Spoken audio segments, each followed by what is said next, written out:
Hi, I'm Dr. Reitman. Welcome to another episode of Exploring Different Brains. Today my guest is a superhero friend of mine, Dr. JR Harding, who's up there as an instructional specialist in disabilities at FSU. Welcome to differentbrains.com, JR Harding. Thank you, Hackey. It's a pleasure to be here. Tell me now how you encourage those of us who might be not like you and me, they're more shy. Tell us about self-identification, self-advocacy, and getting out front. And it goes along with being comfortable in your own skin with who you are. Well, and that's a great question and relates back to the blog that I wrote for you guys, which is having the courage to ask for help, or the courage to self-identify, the courage to express what your accommodation needs are. And that means understanding who you are, what you're good at, and what tools you need to do the job, whatever that job might be. And that took me a little while, Hackey. It did. It took me a little while to be okay with knocking on your door and say,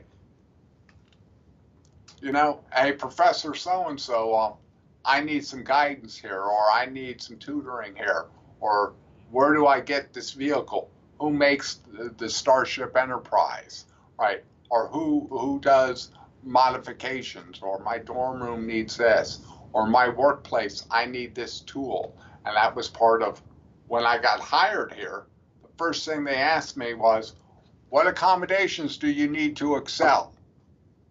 I needed to be able to do that and have comfort and confidence in asking what tools I needed to excel here at this position as a faculty member and a leader in the university change model here. And so going back to other folks, they need to not to be afraid, because you know what? The person on the other side is more afraid than you are, because they have absolutely no idea where to come from, and you need to guide them down the path together.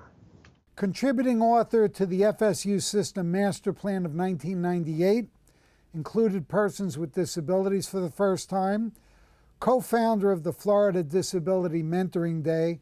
We're talking about you, JR Harding.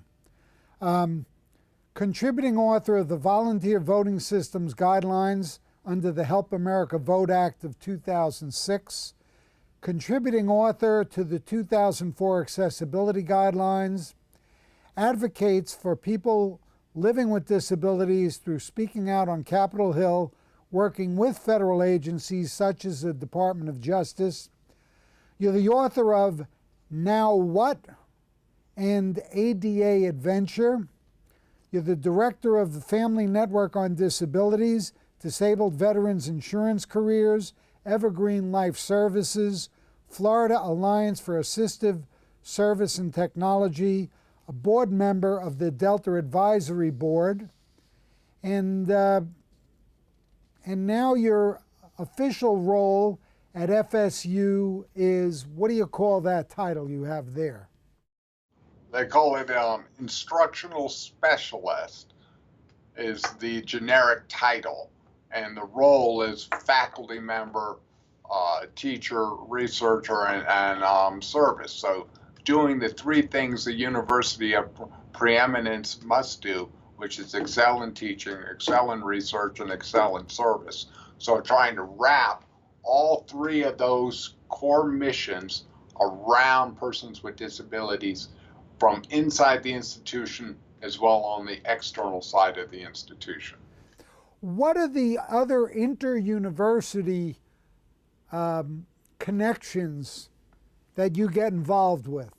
Well, you see, and that's was part of being a new hire. I first had to see what we had going on. So, for example, we have a faculty member involved with what's called the Autism College, okay? And he's researching students with autism in the college life, and that is his focus. And of course, that one came by accident because, of course, God gave him a child with special abilities, right? So then he made that a focus. Another component of that would be we have a whole immersion program, okay, where students get a feel of diversity and so forth, of how the students with blindness and mobility challenges and stuff get around. Then we have our whole students with disability services component. We have our career services piece, and then we have our piece with veterans with disabilities.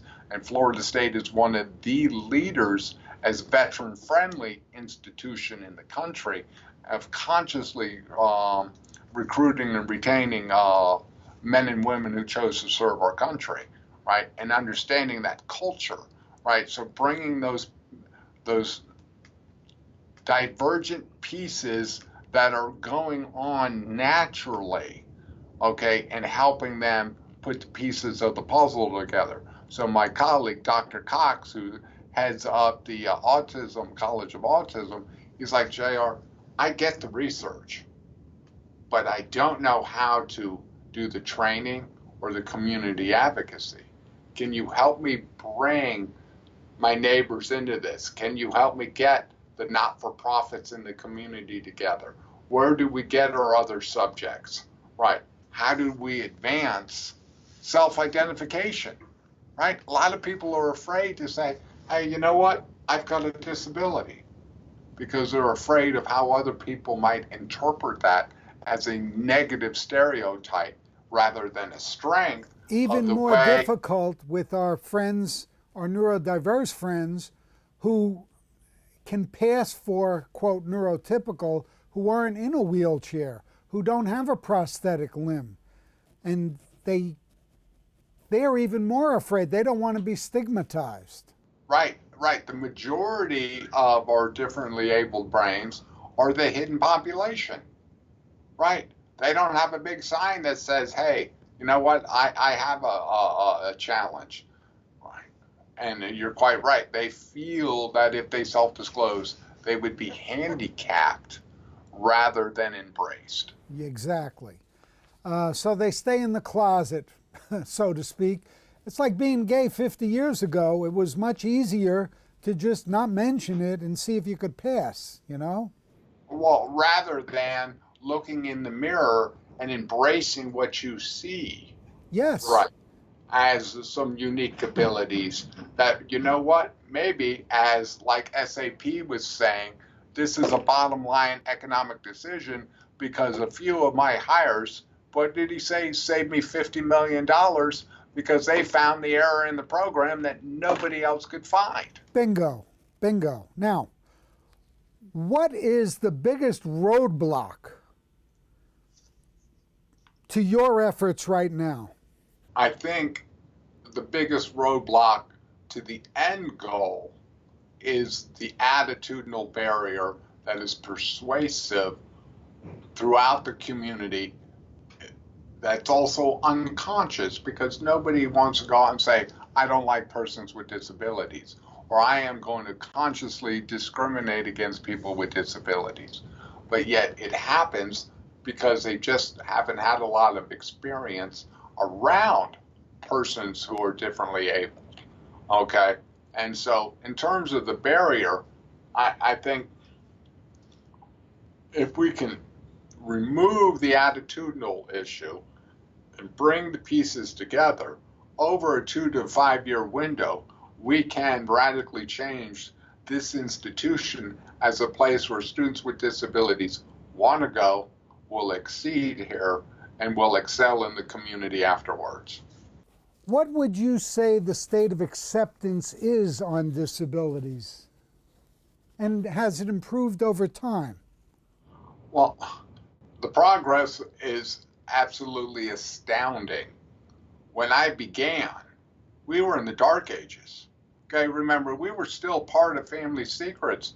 People were locked up. They were in the closet, in the basement, and in an institution. Okay, that's where we've come from, right? We had ugly laws in Chicago where you got arrested because you didn't look like everybody else, and your family was fined for allowing you to roam, and scare everybody else. Wow. Okay, on our books in American history, those kinds of behaviors occurred. Okay, so where are we going now? We really politically and financially, we've really made a big turn where those with the most significant disabilities, and many of them hidden, okay, are now the priority in terms of public policy, in terms of education, and in terms of work. Because we in America, well, it just doesn't make sense for celebrating our individuality if we don't allow 57 million other Americans to do the same thing. You've mentioned in the past the idea that the support for disabilities needs to feel organic. Can you expound a little more on that? Because it connects to what you were just saying. Well, what I mean by that goes back to your comment that you haven't met anyone who is everything all by themselves, that we all need help, and that we have found through the accessibility standards, through the World Wide Web and other technologies, that accommodations for persons with disabilities are in fact universal tools that everybody uses and they don't even know it. When you take things like a ramp at a curb, how many bicycles, sidewalks, and baby carriages use that? And what would they do today if they all of a sudden wasn't there? Right. Without getting off into any heavy-duty political discussions, tell us about some of the political figures you have worked with over the many years. Well, I really had the privilege of working with some really dynamic folks on the Democrat side as well as the Republican side. Okay, to me, the issue of disability is nonpartisan issue. I've just encountered, presidents and governors' approaches to our independence, to our funding of education, to our technology issues, to our transportation, different, right? And the challenge is things do cost money sometimes, right? And is the piggy bank in such a shape that we can invest in additional pieces? And part of our challenge is educating these politicians that investing in persons with disabilities isn't a special investment. It isn't something you should do just when the piggy bank is full, but in fact, it's a return on investment that that any point in time is a return. Or for example, when we were doing the transportation and I was the chairman of it, we were doing 50 million trips a year for Floridians who weren't able to drive. 50 million. I had 1 million customers who needed to go to work, to the hospital, a grocery store, movie theater, quality of life. Well, we were able to take the value of that transportation money and show for every $1 you put into the system, we were getting an $8.35 return from that investment. Because by JR going to work, what was he earning for that day? So that trip, in fact, wasn't a courtesy trip, but it was value added. Not only was I then earning money, but what about the 500 people who were employed in the system who were providing all of those trips? The whole ripple effect. It makes so much sense. And with you leading the way, maybe we'll be able to change the whole world's way of thinking. Tell us about the books you've written so that our audience can learn about them. Well, thank you. The first book, Now What? I co-authored with my lovely wife, Erica, and thanks to her, which was kind of like the last piece of that puzzle, right? I had the courage to lay it out of coming to age and living with 2 significant paralyzing injuries, plus some mental health issues and stuff along the way. So really it describes one day you're on top of the world being recruited to play football and rowing boats, and the next minute you're laying in the hospital bed struggling for your life, and then 15 years later you're doing something that no one else in your family's done, which is earn a doctorate, right? Graduating from a preeminent institution, right? And working for governors and presidents. I mean, it is a story that you can't even begin to imagine. And it was certainly not one that I was envisioning when I was 15 or 16 years of age, right? That's the first book. Now, what was the second book? The second book is called The ADA Adventure, which then really fills in the blanks for the next 15 years, but not so much chronologically, but more in terms of the holistic part of life. So how about work? Some of the ups and the downs. Like, for example, my first job teaching, I actually had to go to the school board for an interview. How many teachers in the county go to the school board for an interview? 0. But yet they sat in their high chairs and asked questions like, well, how are you going to write on the chalkboard? And I was like, well, where in the state law do I have to write on the chalkboard?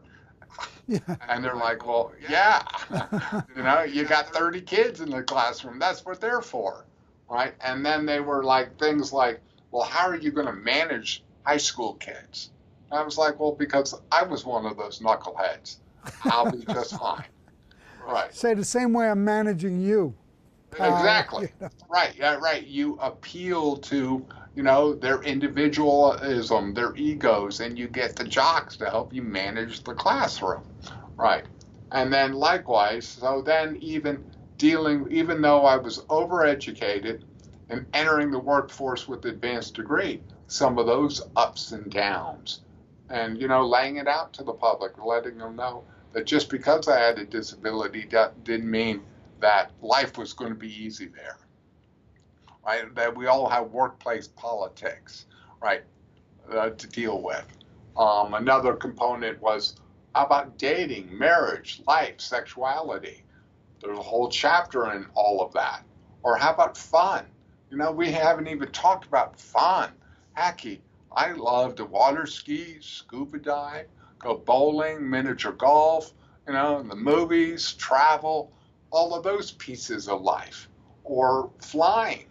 How do people with significant challenges get on airplanes? And that's partly why I'm on the Delta Advisory Board, because we need to make it easier for folks to be able to travel to some of the unique places that are now open and accessible for us to explore in person rather than online, right? And then I talk about community service, giving back. And then I end it with going back to my high school reunion 30 years after the injury to kind of put to rest the old demons that had been sleeping in with me, and to visit with my classmates for those who knew what was going on but didn't know how to handle it when we were 17 years of age, and how they embraced me and what was going on in my mind's eye in that experience. So those are the 2 books. Well, quite a ride. Now, how will our audience find out all about JR Harding and your books, and how will they learn more about you? Because they can't watch this interview and not want to know more from you. Well, you're too kind, and I don't know about being a full expert, but I just try and live life. Answering your question, they can find me at jrharding.com or at Florida State University at www.fsu.edu. The 2 books are out there on Amazon.com. They can be clicked through my website, and I think there are even hot links in the blog that you've already put out a week or 2 ago.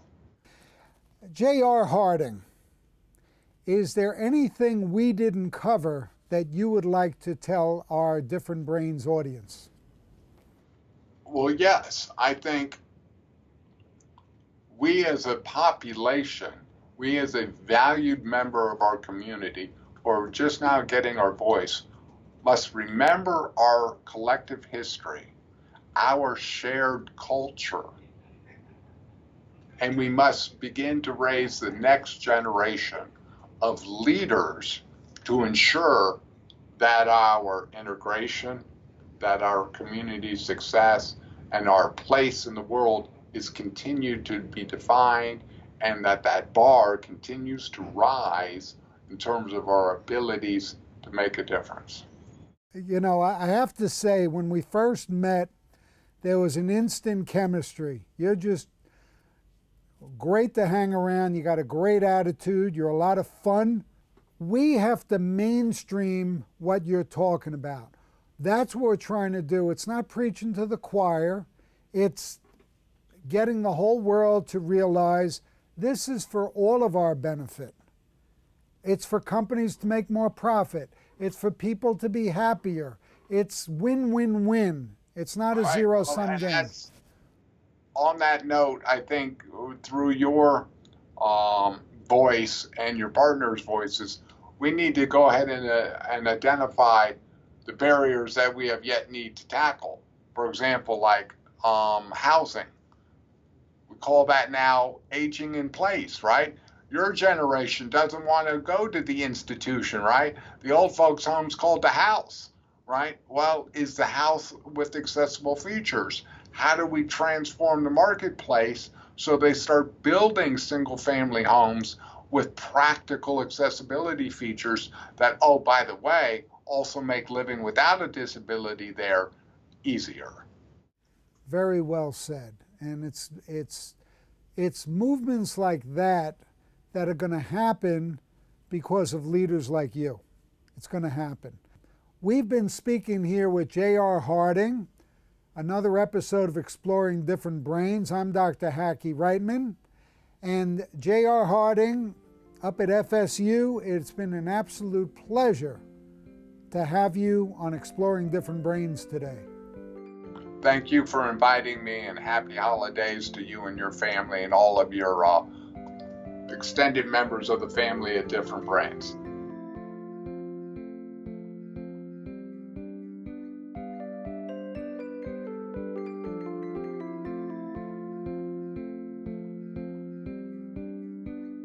For more information, visit us at differentbrains.com.